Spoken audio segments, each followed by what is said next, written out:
Welcome students, welcome to ज्ञान wisdom. ये हमने एक नया सेशन, नया क्लास स्टार्ट किया है हिंदी के लिए। आप बहुत लोगों ने नीचे कमेंट किया कि हिंदी का क्लास स्टार्ट किया जाए, तो मैंने सोचा एक बार करके देखते हैं। अगर इसका ये अच्छा रहा, आप लोगों से इसका जो रिस्पांस अच्छा मिला, तो मैं हिंदी का और भी सेशंस लाऊंगा। ठीक है, तो आज ये फर्स्ट क्लास है, आप इसे पूरा देखना, समझने का ट्राई करना, ज़रूर समझ में आएगा। तो ये हमने आरोह बुक से चैप्टर 1 जो है वो हमने लिया है। ठीक है, फर्स्ट चैप्टर हमने लिया है आरोह बुक का।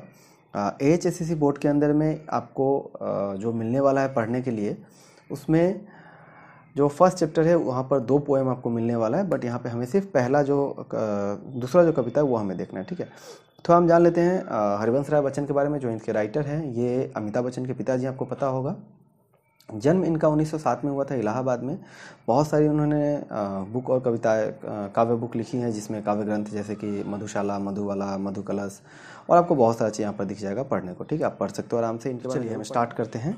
दिन जल्दी जल्दी ढलता है, कविता का शीर्षक है दिन जल्दी जल्दी ढलता है। इस काव्यांश में हम इसे एक बार पढ़ लेते हैं। हो जाए ना पथ में रात कहीं, मंजिल भी तो है दूर नहीं, यह सोच थका दिन का पंथी भी जल्दी जल्दी चलता है, दिन जल्दी जल्दी ढलता है। अर्थात हो जाए ना पथ में रात कहीं। अच्छा, ये खत्म होने के बाद में हम इसका क्वेश्चन आंसर भी देखेंगे, इंपॉर्टेंट, जो AHSCC बोर्ड के लिए इंपॉर्टेंट है। 1 मार्क्स क्वेश्चन आता है यहाँ से, उसे भी मैं देखूंगा। ठीक है, मैं खुद हिंदी लिया था तो मुझे पता है कि हिंदी में कहाँ से क्या आता है। ठीक है, इसलिए मैं बताते चलता हूँ। हो जाए ना पथ में रात कहीं, कहीं चलते चलते कहीं रास्ते में, यहाँ पर कुछ शब्द हैं तो इसके हम अर्थ समझ लेते हैं। पथ मतलब क्या होता है? रास्ता, सड़क। ठीक है, जहाँ जिस पे हम चलते हैं। मंजिल मतलब रात, मतलब रात्रि, निशा, आपको पता होगा। मंजिल मतलब डेस्टिनेशन, जहाँ आपको पहुँचता है। ठीक है, पंथी मतलब क्या होता है? राहगीर, जो चलने वाला, राही, पथिक। ठीक है, सो इतना वर्ड था यहाँ पर जानने के लिए हमें। ठीक है, हो जाए ना पथ में रात कहीं, चलते चलते कहीं सड़क में ही कहीं रात ना हो जाए। मंजिल भी तो है अब दूर नहीं, मंजिल भी पथिक को बहुत ही नज़दीक ही नज़र आ रहा है, मतलब ज़्यादा दूर नहीं है मंजिल, वो भी बहुत नज़दीक है।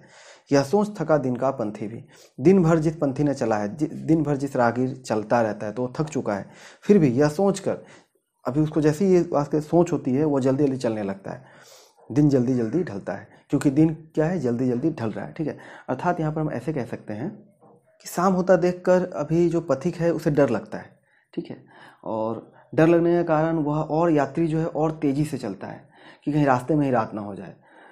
उसका मंजिल बहुत ही समीप है, बहुत ही नज़दीक है।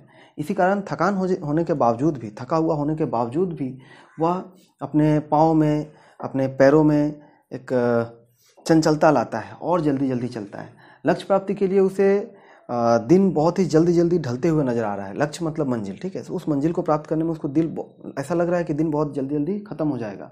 अगर ऐसा हो गया तो क्या होगा? दिन अगर जल्दी जल्दी ढल गया तो फिर क्या होगा? तो पथिक को रात वहीं पर बिताना होगा, कहीं पर रहकर। और इसके अलावा उसके जो घर वाले होंगे, बच्चे होंगे, जैसे कि आगे आने वाला है, तो वो भी उसका वेट करते रहेंगे, उसके लिए रुके रहेंगे। तो ये सब चीज़ जो है कवि सोचता है। तो ये सब सोचकर उसका थका हुआ शरीर में भी एक उल्लसित, तरंगित, एक अपने पैरों को तरंग देता है और जल्दी जल्दी चलना शुरू कर देता है। बच्चे प्रत्याशा में होंगे। प्रत्याशा मीन्स किसी की आशा। सो बच्चे प्रत्याशा में होंगे, नीरों से झांक रहे होंगे। नीर मतलब घोंसला होता है। ठीक है, सो नीरों से झांक रहे होंगे। बच्चे प्रत्याशा में होंगे, बच्चे मेरी आशा लगा के रखे होंगे कि माँ अभी आ रही होगी, बट और नीरों से, अपने घरों से, उनका जो घोंसला है वहाँ से झांक रहे होंगे, देख रहे होंगे कहाँ है मेरी माँ। यह ध्यान परों में चिड़ियों के, जैसे इस बात का, चिड़ियों को जैसे इस बात का ध्यान होता है। अभी दूसरी कविता में अभी जो है कवि ने चिड़ियों की बात किया, पहला में पथिक की बात की थी, अभी चिड़ियों की। ठीक है, यह ध्यान जैसे ही चिड़ियों को आता है अपने दिमाग में कि मेरे बच्चे मेरी प्रत्याशा में होंगे, मेरे लिए रुक रहे होंगे, मुझे ढूंढ रहे होंगे, भरता कितनी चंचलता है। जैसे ये बात आता है, उसकी परों में कितना चंचलता आ जाता है। पर मतलब पंख, तो पंखों में कितना चंचलता आ जाता है। दिन जल्दी जल्दी ढलता है, मतलब यहाँ पर कवि जो है एक उदाहरण देते हैं, कि एग्जाम्पल सेट करते हैं, एग्जाम्पल देते हुए समझाते हैं, उदाहरण देते हुए समझाते हैं कि चिड़ियों के लिए भी दिन ढलने पर क्या होता है, वो भी थोड़ा चंचल हो जाते हैं, उन्हें भी थोड़ा जल्दी ले जाना होता है। वे शीघ्र अति शीघ्र अपने घोंसलों में पहुँचना चाहते हैं। उन्हें ध्यान हो जाता है, उन्हें ध्यान आता है कि उनके बच्चे जो होंगे मेरे लिए वेट कर रहे होंगे, मेरे लिए प्रत्याशा में होंगे, उन्हें भूख लगा होगा। तो जैसे ही, और वो क्या कर रहे होंगे, वो ऐसा जब हो रहा होगा तो अपने नीरों से, अपने घोंसलों से बाहर झांक रहे होंगे।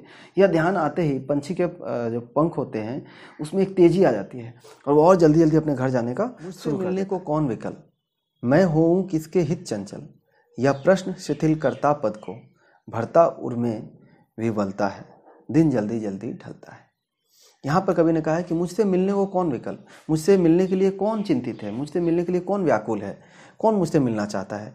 मैं हूँ किसके हित पंचल, हित मतलब किसके लिए, मैं किसके लिए चंचल हूँ, मैं किसके लिए जल्दी जल्दी जाऊँ, मैं किसके लिए अपने पाँव को तरंगित करूँ, मैं क्यों जल्दी जल्दी घर जाना चाहूँ, क्योंकि मेरे लिए तो कोई व्याकुल ही नहीं है। यहाँ पर कभी अपने प्रेमिका को या अपने जो चाहने वाले होते हैं उनके बारे में बता रहे हैं, ठीक है, कि मेरे से मिलने के लिए कौन रुका हुआ है, कोई नहीं है। कहने का मतलब कवि के लिए रुका हुआ कोई नहीं है, तो इसलिए वो घर जल्दी जल्दी क्यों जाए।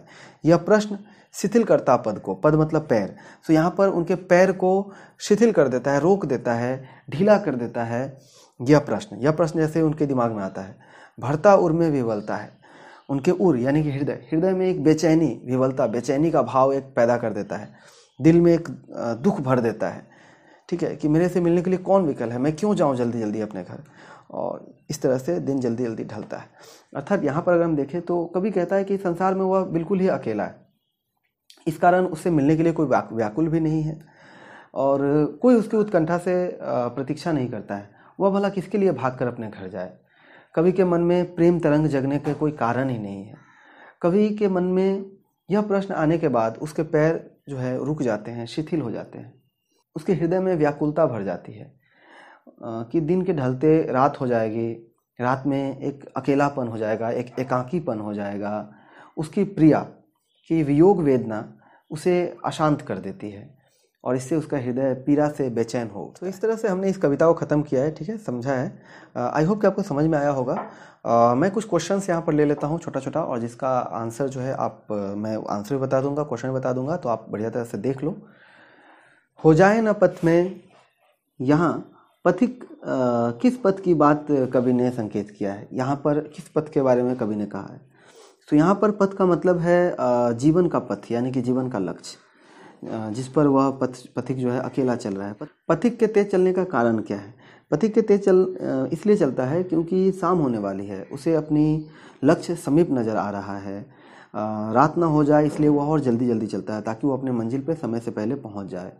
कवि दिन के बारे में क्या बताता है। कवि कहता है कि दिन जल्दी जल्दी ढलता है। दूसरे शब्दों में वह समय को परिवर्तनशील बता रहा है, वह किसी की प्रतीक्षा नहीं करता है, मतलब समय किसी की भी प्रतीक्षा नहीं करता है। अगर आप ध्यान से देखो तो पहला जो काव्यांश था उसमें लक्ष्य क्या था, वहाँ पर लक्ष्य था मंजिल, पथिक का लक्ष्य क्या था, मंजिल। दूसरा लक्ष्य अगर हम बात करें चिड़ियों की तो वो क्या था, वो था हमारा घोंसला, ठीक है। और तीसरा जो है हमारे कवि का कोई तो लक्ष्य ही नहीं है क्योंकि उनके लिए कोई रुका ही नहीं है। दूसरे काव्यांश से हम कभी क्वेश्चंस कुछ प्रश्न देख लेते हैं। बच्चे किसके इंतजार कर रहे होंगे, बच्चे और क्यों कर रहे होंगे। बच्चे अपने माता पिता के इंतजार कर रहे होंगे, क्यों कर रहे होंगे, क्योंकि वो उनके लिए भोजन लेकर आएंगे, भोजन की पूर्ति होगी। चिड़ियों के घोंसले में किस दृश्य की कल्पना की गई है। चिड़ियों के घोंसलों में कल्पना की गई है कि बच्चे अपने माता पिता की प्रत्याशा में होंगे और झांक रहे होंगे, रुके होंगे उनके लिए। चिड़ियों के परों में चंचलता क्यों आ जाता है। जैसे ही चिड़ियों को ये पता चलता है कि दिन जल्दी जल्दी ढलने वाला है, उनके बच्चे उनके लिए रुके हुए हैं, बेचैनी से उनका वेट कर रहे हैं, प्रतीक्षा कर रहे हैं, तो उसके पंखों में एक चंचलता आ जाती है, परों में एक चंचल जाती है। इस अंश से किस मानव सत्य को दर्शाया गया। तो इस अंश से कवि माँ के वात्सल्य भाव को सजीव वर्णन कर रहा है। वात्सल्य प्रेम के कारण ही मातृमन आशंका से भर उठता है। तीसरे छंद से देखते हैं कवि के मन में कौन से प्रश्न उठते हैं। तो कवि के मन में दो प्रश्न होते हैं। पहला तो वो कौन उसके लिए विकल है, कौन उसके लिए व्याकुल है उससे मिलने को, वह किसके लिए जल्दी जल्दी घर जाए, ठीक है। यहाँ पर हमने लिख दिया है कि कवि के मन में निम्नलिखित प्रश्न उठते हैं। उससे मिलने के लिए कौन उत्कंठित है, कौन प्रतीक्षा कर रहा है, वह किसके लिए चंचल होकर कदम बढ़ाए। तो दो प्रश्न कवि के मन में उठते हैं। कवि व्याकुल होकर, कवि के व्याकुलता का क्या कारण है। कवि के हृदय में व्याकुलता है, क्यों, उसका कारण क्या है, क्योंकि वह अकेला है। प्रिया के वियोग में वियोग की वेदना इस व्याकुलता को प्रगाढ़ यानी कि बहुत कर देती है, बहुत ज़्यादा कर देती है। इस कारण उसके मन में अनेक प्रश्न उठते हैं, अनेक क्वेश्चंस आते रहते हैं। कवि के कदम शिथिल क्यों हो जाते हैं। वही सेम जवाब होगा यहाँ पर, क्योंकि कवि क्या है, अकेला है, उसके घर में उसे इंतजार करने वाला कोई नहीं है, उसके लिए कोई व्याकुल नहीं है, तो इसलिए उसका यह बात जैसे उसे ध्यान में आता है उसका दिल भर जाता है और पथ जो है, उसका पाँव जो है शिथिल हो जाता है। मैं हूँ किसके हित चंचल का भाव स्पष्ट कीजिए। मैं हूँ किसके हित चंचल का आशय यह है कि कवि अपनी पत्नी से दूर, अपनी प्रियतमा से, अपनी प्रेमिका से दूर है, एकाकी एक अकेला जीवन बिता रहा है, उसकी प्रतीक्षा करने वाला कोई नहीं है, इसलिए वह किसके लिए बेचैन होकर घर जाने में चंचलता दिखाए। सो आई होप स्टूडेंट्स कि आपको ये पार्ट जरूर समझ में आया होगा और अच्छा लगा होगा। अगर अच्छा लगता है तो वीडियो को लाइक करना, सब्सक्राइब करना चैनल को आगे आने वाले वीडियोज़ के लिए। और कोई अगर क्वेश्चन होता है तो नीचे पूछना। अगर आपको इसका ऐसे तो मैंने क्वेश्चन से दे दिया है, बट अगर कोई भी क्वेश्चन ऐसा है तो आप मुझसे पूछ सकते हो। और हिंदी का ये फर्स्ट क्लास था, तो हिंदी वाले जितने लोग हैं, जिन लोगों ने हिंदी के लिए कहा था, नीचे कमेंट करके जरूर बताना कैसा लगा। आपके कमेंट के कारण ही मैं करता हूँ। और शेयर जरूर करना, ठीक है। अगर 100 के आसपास भी व्यूज़ अगर चले जाते हैं एक दिन में, ठीक है, और पूरे अगर आप वॉच करते हो, पूरा सही से देखते हो, तो ज़रूर ये आगे और बढ़ेगा, तो हम आगे और लेकर आएंगे, ठीक है। चलिए, थैंक यू, मिलते हैं अगले क्लास में। Bye bye. नीचे कमेंट करके जरूर बताना। सब्सक्राइब करें ज्ञान विजडम चैनल को और बेल आइकन क्लिक करें लेटेस्ट नोटिफिकेशन पाने के लिए।